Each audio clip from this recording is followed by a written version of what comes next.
Nothing Personal by James Baldwin, Part 1. I used to distract myself some mornings before I got out of bed by pressing the television remote control gadget from one channel to another. This may be the only way to watch TV. I certainly saw some remarkable sights, blondes and brunettes and, possibly, redheads. My screen was colorless, washing their hair, relentlessly smiling, teeth gleaming like the grille work of automobiles, breasts firmly, chillingly encased, packaged, as it were, and brilliantly uplifted, forever, all sagging corrected, forever, all middle age bulge, defeated, eyes as sensuous and mysterious as jelly beans, lips covered with cellophane, hair sprayed to the consistency of aluminum, girdles forbidden to slide up, stockings defeated in their subversive tendencies to slide down, to tum crooked, to snag, to run, to tear, hands prevented from aging by incredibly soft detergents, fingernails forbidden to break by superbly smooth enamels, teeth forbidden to decay by mysterious chemical formulas, all conceivable body odor, under no matter what contingency, prevented for 24 hours of every day, forever and forever and forever.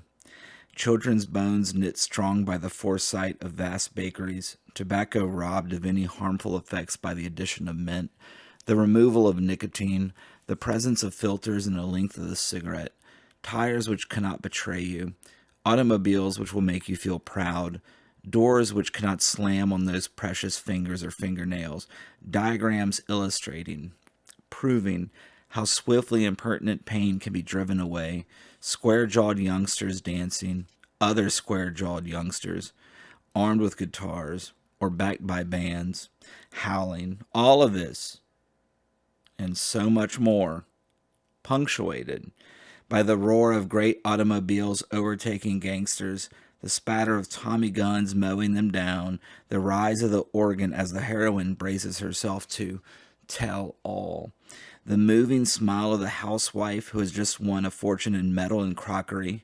News? News? From where?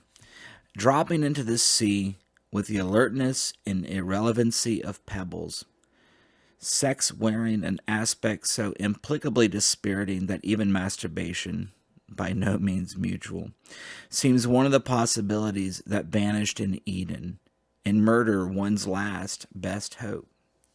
Sex of an appalling coyness, often in the form of a prophylactic cigarette being extended by the virile male toward the aluminum and cellophane girl. They happily blow smoke into each other's face, jelly beans, brilliant with desire, grill work gleaming, perhaps. Poor, betrayed exiles, they are trying to discover if, behind all that grill work, all those barriers, either of them has a tongue. Subsequently, in the longer and less explicit commercials in which these images are encased, the male certainly doesn't seem to have a tongue. Perhaps one may say that the cat's got it. Father knows best these days, only in politics, which is the only place we ever find him, and where he proves to be, alas, absolutely indistinguishable from the American boy. He doesn't even seem much closer to the grave, which fact, in the case of most of our most influential politicians, fills a great many people all over the world with despair. And so it should. We have all heard the bit about what a pity it was that Plymouth Rock didn't land on the Pilgrims instead of the other way around. I have never found this remark very funny. It seems wistful and vindictive to me, containing furthermore a very bitter truth. The inertness of that rock meant death for the Indians, enslavement for the blacks, and spiritual disaster for those homeless Europeans who now call themselves Americans and who have never been able to resolve their relationship either to the continent they fled or to the continent they conquered. Leaving aside, as we mostly imagine ourselves to be able to do, those people to whom we quaintly refer as minorities who, without the most tremendous coercion indistinguishable from despair, would ever have crossed the frightening ocean to come to this desolate place?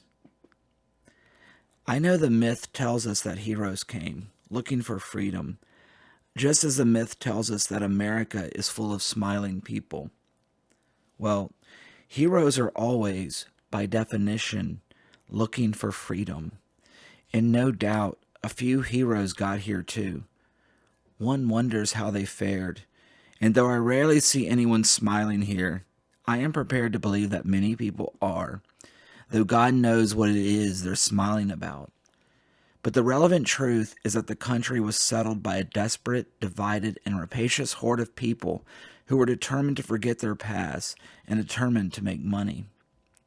We certainly have not changed in this respect, and this is proved by our faces, by our children, by our absolutely unspeakable loneliness, and the spectacular ugliness and hostility of our cities.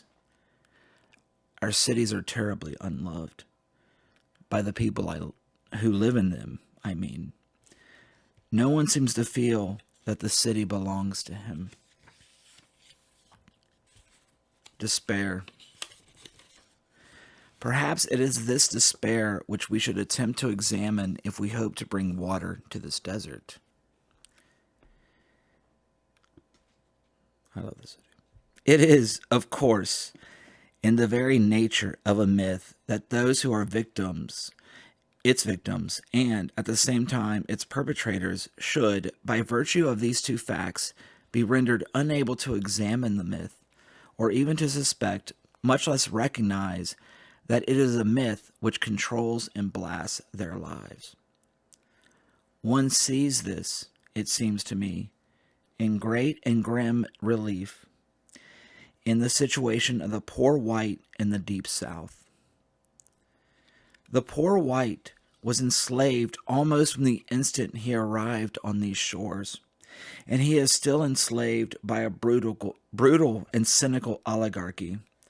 The utility of the poor white was to make slavery both profitable and safe, and therefore the germ of white supremacy, which he brought with him from Europe, was made hideously to flourish in the American air. 2 world wars and a worldwide depression have failed to reveal to this poor man that he has far more in common with the ex-slaves whom he fears than he has with the masters who oppress them both for profit. It is no accident that ancient Scottish ballads and Elizabethan chants are still heard in those dark hills. Talk about a people being locked in the past. To be locked in the past means, in effect, that one has no past, since one can never assess it or use it. And if one cannot use the past, one cannot function in the present, and so one can never be free. I take this to be, as I say, the American situation in relief, the root of our unadmitted sorrow and the very key to our crisis. It has always been much easier, because it has always seemed much safer, to give a name to the evil without than to locate the terror within. And yet, the terror within is far truer and far more powerful than any of our labels.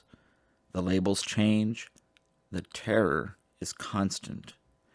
And this terror has something to do with that irreducible gap between the self one invents, the self one takes oneself as being, which is, however, and by definition, a provisional self, and the undiscoverable self, which always has the power to blow the provisional self to bits. It is perfectly possible, indeed, it is far from uncommon, to go to bed one night, or wake up one morning, or simply walk through a door one has known all one's life, and discover, between inhaling and exhaling, that the self one has sewn together with such effort is all dirty rags, is unusable, is gone. And out of what raw material will one build a self again?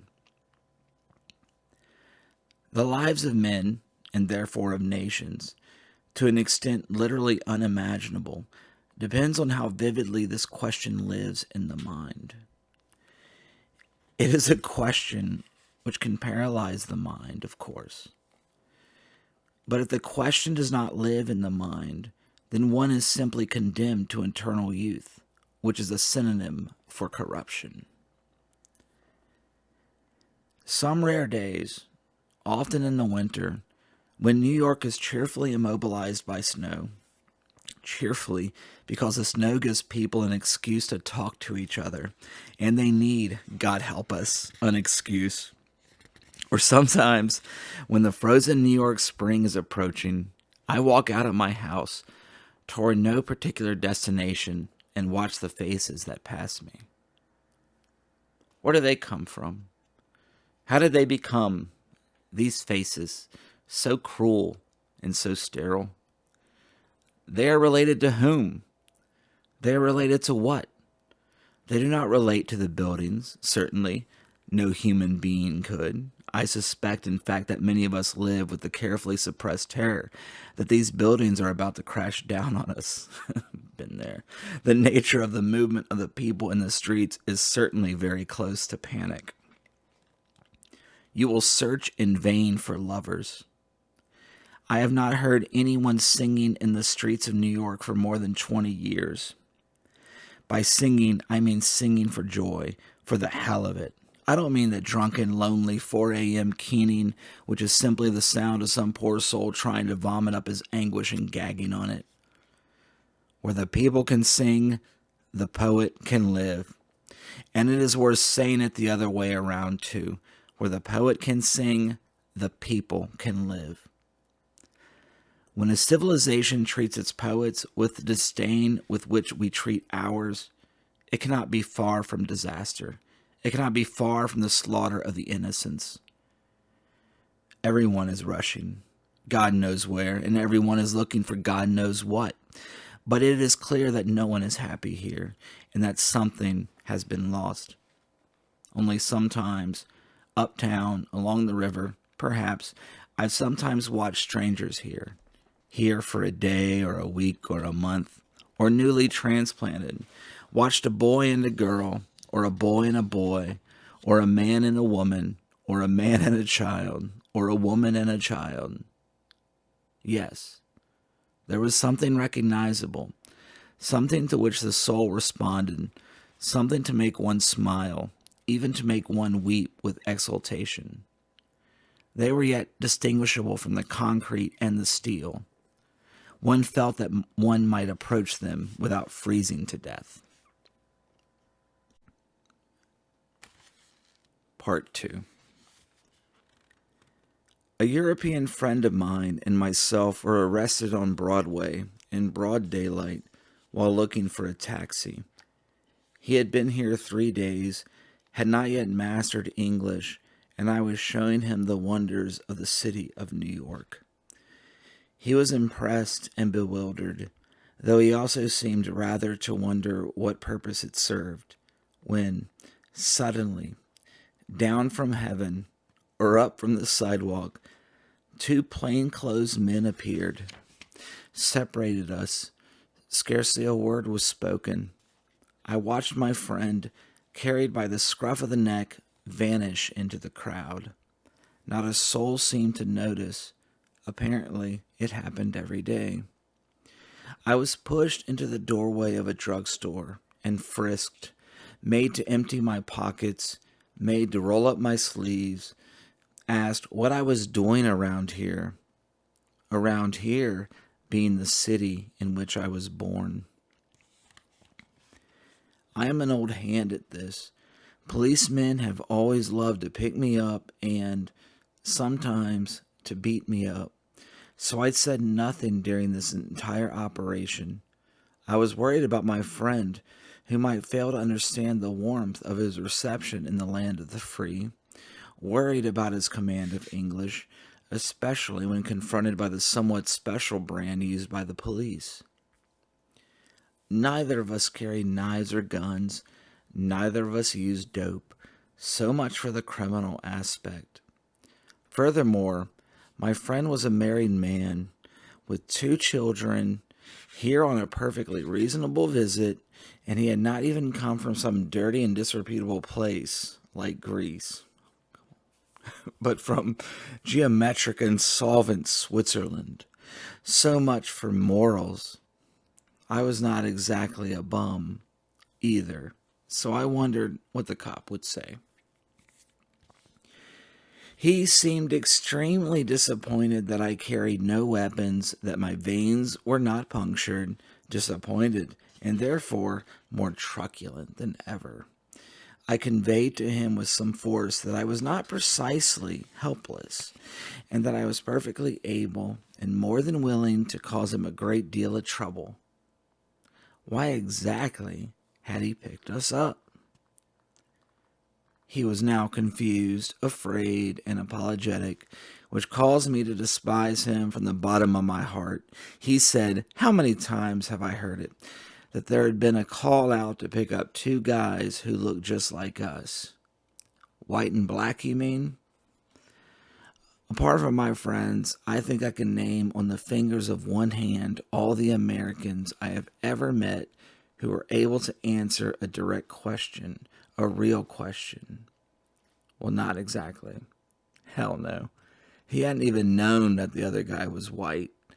He thought that he was Puerto Rican, which is something very interesting, I think, about the eye of the beholder, like, as it were, to like. Nevertheless, he was in a box. It was not going to be a simple matter of apologizing and letting me go. Unless he was able to find his friend and my friend, I was going to force him to arrest me and then bring charges for false arrest. So, not without difficulty, we found my friend who had been released and was waiting in the bar around the corner from our house. He also had baffled his interlocutor, had baffled him by turning out to be exactly what he had said he was, which contains its own comment, I think, concerning the attitudes Americans have toward each other. He had given my friend a helpful tip. If he wanted to make it in America, it would be better for him not to be seen with black people. My friend thanked him warmly, which brought a glow, I should imagine, to his simple heart. How we adore simplicity, and has since made something of a point of avoiding white Americans. I certainly can't blame him. For one thing, talking to Americans is usually extremely uphill work. We are afraid to reveal ourselves because we trust ourselves so little.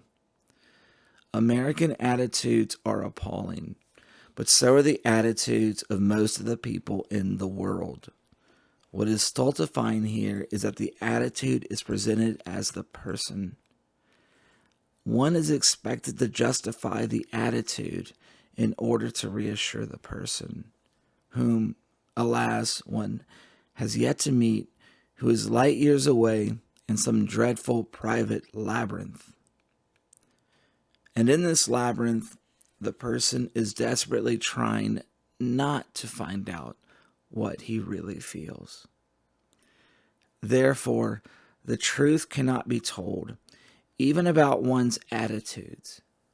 We live by lies. And not only, for example, about race. Whatever, by this time, in this country, or indeed in the world, this word may mean, but about our very natures. The lie has penetrated to our most private moments and the most secret chambers of our hearts. Nothing more sinister can happen in any society to any people. And when it happens, it means that the people are caught in a kind of vacuum between their present and their past, the romanticized, that is, the malign past, and the denied and dishonored present. It is a crisis of identity. And in such a crisis, at such a pressure, it becomes absolutely indispensable to discover or invent. The two words here are synonyms: the stranger, the barbarian, who is responsible for our confusion and our pain. Once he is driven out, destroyed, then we can be at peace. Those questions will be gone. Of course, those questions never go, but it has always seemed much easier to murder than to change. And this is really the choice with which we are confronted now. I know that these are strong words for a sunlit, optimistic land, lulled for so long and into such euphoria by prosperity based on the threat of war, and by such magazines as Reader's Digest and stirring political slogans in Hollywood and television. Communications whose role is not to communicate, but simply to reassure. Nevertheless, I am appalled, for example, by the limpness with which the entire nation appears to have accepted the proposition that, in the city of Dallas, Texas, in which handbills were being issued accusing the late President Kennedy of treason, one would need a leftist lunatic with a gun to blow off the president's head. Leftists have a hard time in the South. There cannot be very many there. I certainly was never followed around Southern streets by leftist lunatics, but state troopers. Similarly, there are a great many people in Texas, or, for that matter, in America, with far stronger reasons for wishing the president dead than any demented Castroite could have had. Quite apart now from what time will reveal the truth of this case to have been, it is reassuring to feel that the evil came from without and is in no way connected with the moral climate of America. Reassuring to feel that the enemy sent the assassin from far away, and that we ourselves could never have nourished so monstrous a personality or be in any way whatever responsible for such a cowardly and bloody act. Well, the America of my experience has worshipped and nourished violence for as long as I have been on earth. The violence was being perpetrated mainly against black men, though the strangers, and so it didn't count. But if a society permits one portion of its citizenry to be menaced or destroyed, then very soon no one in that society is safe. The forces thus released in the people can never be held in check, but run their devouring course, destroying the very foundations which it was imagined they would save. But we are so unbelievably ignorant concerning what goes on in our country, to say nothing of what goes on in the rest of the world, and appear to have become too timid to question what we are told. Our failure to trust one another deeply enough to be able to talk to one another has become so great that people with these questions in their hearts do not speak them. Our opulence is so pervasive that people who are afraid to lose whatever they think they have persuade themselves of the truth of a lie and help disseminate it. And God help the innocent here, that man or woman who simply wants to love and be loved.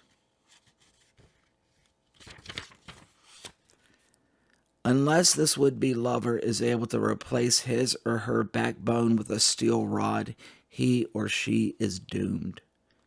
This is no place for love.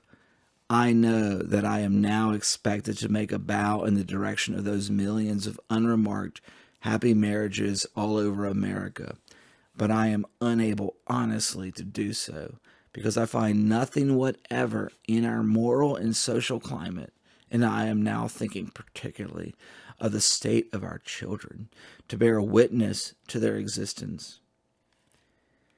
I suspect that when we refer to these happy and so marvelously invisible people, we are simply being nostalgic concerning the happy, simple, God-fearing life which we imagine ourselves once to have lived.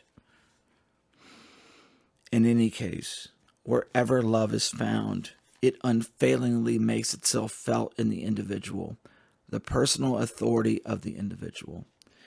Judged by this standard, We are a loveless nation. The best that can be said is that some of us are struggling. And what we are struggling against is that death in the heart, which leads not only to the shedding of blood, but which reduces human beings to corpses while they live. Part 3. 4 a.m. can be a devastating hour. The day, no matter what kind of day it was, is indisputably over. Almost instantaneously, a new day begins, and how will one bear it? Probably no better than one bore the day that is ending, possibly not as well. Moreover, a day is coming which one will not recall, that last day of one's life, and on that day one will oneself become as irrecoverable as all the days that have passed. It is a fearful speculation, or rather a fearful knowledge, that one day one's eyes will no longer look out on the world. One will no longer be present at the universal morning roll call. The light will rise for others, but not for you. Sometimes at 4 a.m., this knowledge is almost enough to force a reconciliation between oneself and all one's pain and error. Since, anyway, it will end one day, why not try it, life, one more time? It's a long road, as Bessie Smith puts it, but it's got to find an end. And so, she wearily, doggedly informs us, I picked up my bag, baby, and I tried it again. Her song ends on a very bitter and revealing note. You can't trust nobody, you might as well be alone. Found my long-lost friend, and I might as well stayed at home. Still she was driven to find that long-lost friend, to grasp again, with fearful hope, the unwilling, unloving human hand.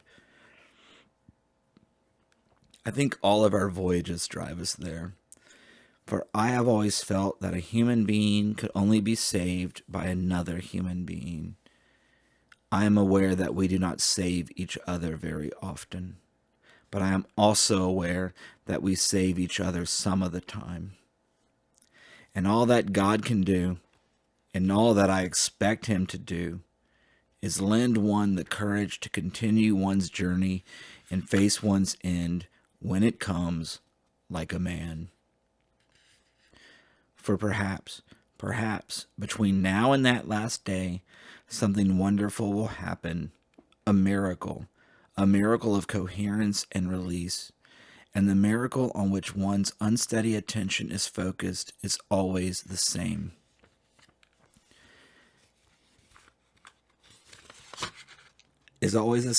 However it may be stated, or however it may remain unstated. It is the miracle of love strong enough to guide or drive one into the great estate of maturity, or, to put it another way, into the apprehension and acceptance of one's own identity. For some deep and ineradicable instinct, I believe, causes us to know that it is only this passionate achievement which can outlast death, which can cause life to spring from death.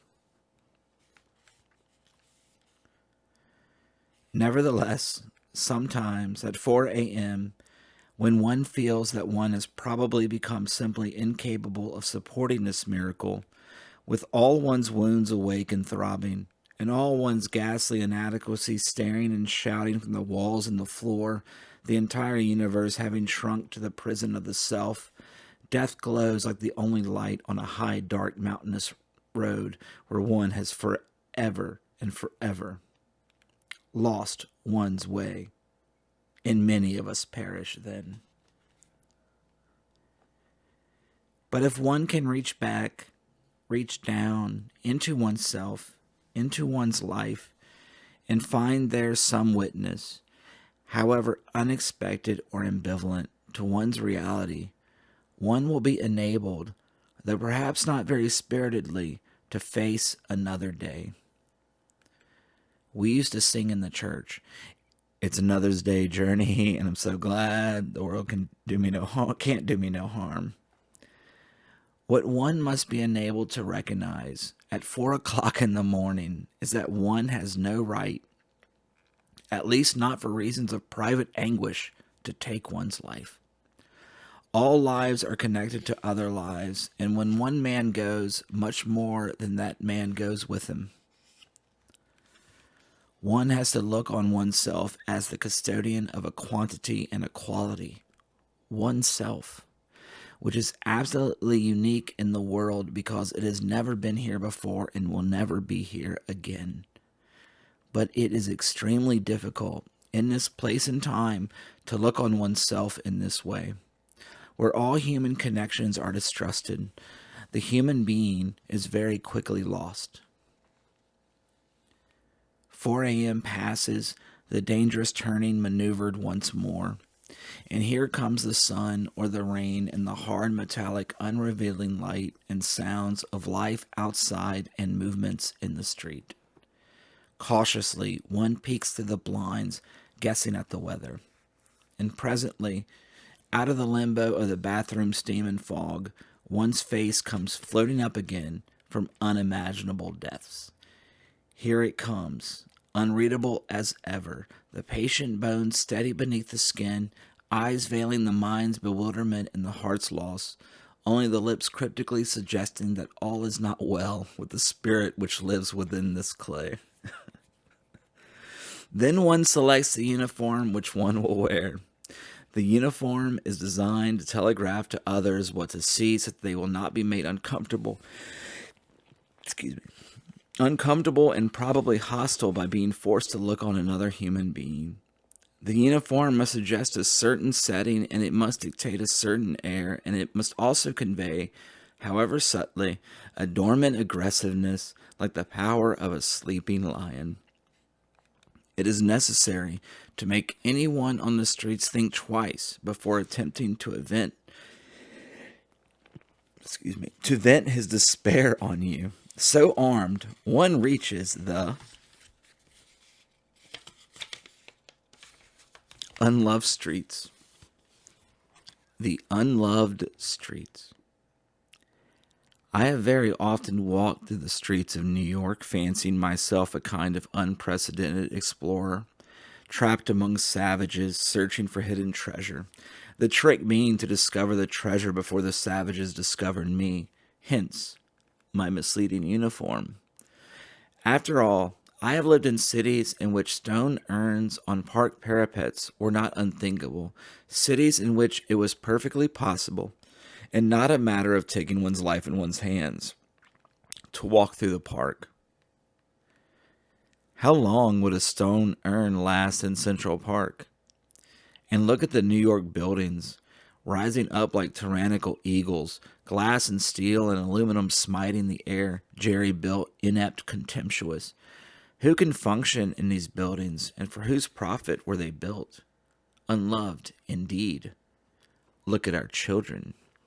They roam the streets, as arrogant and irreverent as businessmen, and as dangerous as those gangs of children who roam the streets of bombed European cities after the last World War. Only these children leave no strange and grinning soldiers to give them chocolate candy or chewing gum, and no one will give them a home. No one has one to give, the very word no longer conveying any meaning, and anyway, nothing is more vivid in American life than the fact that we have no respect for our children, nor have our children any respect for us. By being what we have become, by placing things above people, we broke their hearts early and drove them away. We have, as it seems to me, a very curious sense of reality, or rather, perhaps, I should say, a striking addiction to irreality. How is it possible, one cannot but ask, to raise a child without loving the child? How is it possible to love the child if one does not know who one is? How is it possible for the child to grow up if the child is not loved? Children can survive without money or security or safety or things. But they are lost if they cannot find a loving example. for only this example can give them a touchstone for their lives. Thus far and no further. This is what the father must say to the child. If the child is not told where the limits are, he will spend the rest of his life trying to discover them. For the child who is not told where the limits are knows, though he may not know he knows it, that no one cares enough about him to prepare him for his journey. This, I think, has something to do with the phenomenon, unprecedented in the world, of the ageless American boy. It has something to do with our desperate adulation of simplicity and youth, how bitterly betrayed one must have been in one's youth to suppose that it is a virtue to remain simple or to remain young. And it also helps to explicate, to my mind at least, some of the stunning purposes to which Americans have put the imprecise science of psychiatry. I have known people in genuine trouble who somehow managed to live with their trouble, and I cannot but compare these people, ex-junkies and jailbirds, sons of German Nazis, sons of Spanish generals, sons of southern races, blues singers and black matrons, with that fluid horde, in my professional and quasi-professional context, whose only real trouble is inertia, who work at the most disgraceful jobs in order to pay for the luxury of someone else's attention, $25 an hour. To my black and toughened Puritan conscience, it seems an absolute scandal. And again, this peculiar self-indulgence certainly has a dreadful effect on their children, whom they are quite unable to raise. And they cannot raise them because they have opted for the one commodity which is absolutely beyond human reach: safety.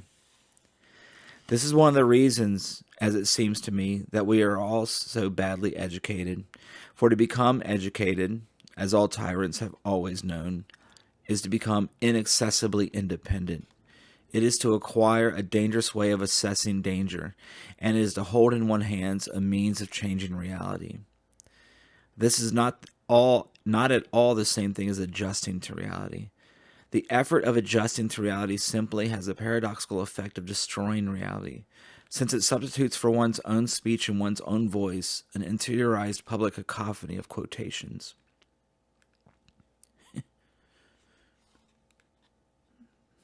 Memes. People are defeated, or go mad, or die in many, many ways, some in the silence of that valley, where I couldn't hear nobody pray, and many in the public, sounding horror where no cry or lament or song or hope can disentangle itself from the war. And so we go under, victims of that universal cruelty which lives in the heart and in the world, victims of the universal indifference to the fate of another, victims of the universal fear of love, proof of the absolute impossibility of achieving a life without love. One day, perhaps unimaginable generations hence, we will evolve into the knowledge that human beings are more important than real estate, and will permit this knowledge to become the ruling principle of our lives. For I do not for an instant doubt, and I will go to my grave believing, that we can build Jerusalem if we will. Part 4. The light that's in your eyes reminds me of the skies that shine above us every day. So wrote a contemporary lover, out of God knows what agony, what hope, and what despair. But he saw the light in the eyes, which is the only light there is in the world, and honored it and trusted it, and will always be able to find it, since it is always there, waiting to be found. One discovers the light in darkness. That is what darkness is for. But everything in our lives depends on how we bear the light. It is necessary, while in darkness, to know that there is a light somewhere, to know that in oneself, waiting to be found, there is a light. What the light reveals is danger, and what it demands is faith. Pretend, for example, that you were born in Chicago and have never had the remotest desire to visit Hong Kong, which is only a name on a map for you. Pretend that some convulsion, sometimes called accident, throws you into connection with a man or a woman who lives in Hong Kong and that you fall in love. Hong Kong will immediately cease to be a name and become the center of your life. And you may never know how many people live in Hong Kong, but you will know that one man or one woman lives there without whom you cannot live. And this is how our lives are changed. And this is how we are redeemed. What a journey this life is, dependent entirely on things unseen. If your lover lives in Hong Kong and cannot get to Chicago, it will be necessary for you to go to Hong Kong. Perhaps you will spend your life there and never see Chicago again. And you will, I assure you, as long as space and time divide you from anyone you love, discover a great deal about shipping routes, airlines, earthquake, famine, disease, and war. And you will always know what time it is in Hong Kong, for you love someone who lives there, and love will simply have no choice but to go into battle with space and time, and furthermore, to win. I know we often lose, and that the death or destruction of another is infinitely more real and unbearable than one's own. I think I know how many times one has to start again, and how often one feels that one cannot start again. And yet, on pain of death, one can never remain where one is. The light. The light. One will perish without the light. I have slept on rooftops and in basements and subways, have been cold and hungry all my life, have felt that no fire would ever warm me and no arms would ever hold me. I have been, as the song says, rebuked and scorned, and I know that I always will be. But my God, in that darkness, which was the lot of my ancestors and my own state, what a mighty fire burned. In that darkness of rape and degradation, that fine flying froth and mist of blood, through all that terror and all that helplessness, a living soul moved and refused to die. We really emptied oceans with a homemade spoon and tore down mountains with our hands. And if love was in Hong Kong, we learned how to swim. It is a mighty heritage. It is the human heritage. And it is all there is to trust. And I learned this through descending, as it were, into the eyes of my father and my mother. I wondered, when I was little, how they bore it, for I knew that they had much to bear. It had not yet occurred to me that I also would have much to bear, but they knew it, and the unimaginable rigors of their journey helped them prepare me for mine. This is why one must say yes to life and embrace it wherever it is found. And it is found in terrible places, nevertheless, there it is. And if the father can say, "Yes, Lord," the child can learn that most difficult of words, "Amen." For nothing is fixed forever and forever and forever. It is not fixed. The earth is always shifting. The light is always changing. The sea does not cease to grind down rock. Generations do not cease to be born. And we are responsible to them because we are only the witnesses they have. The sea rises. The light fails. Lovers cling to each other, and children cling to us. The moment we cease to hold each other, the moment we break faith with one another, the sea engulfs us and the light goes out.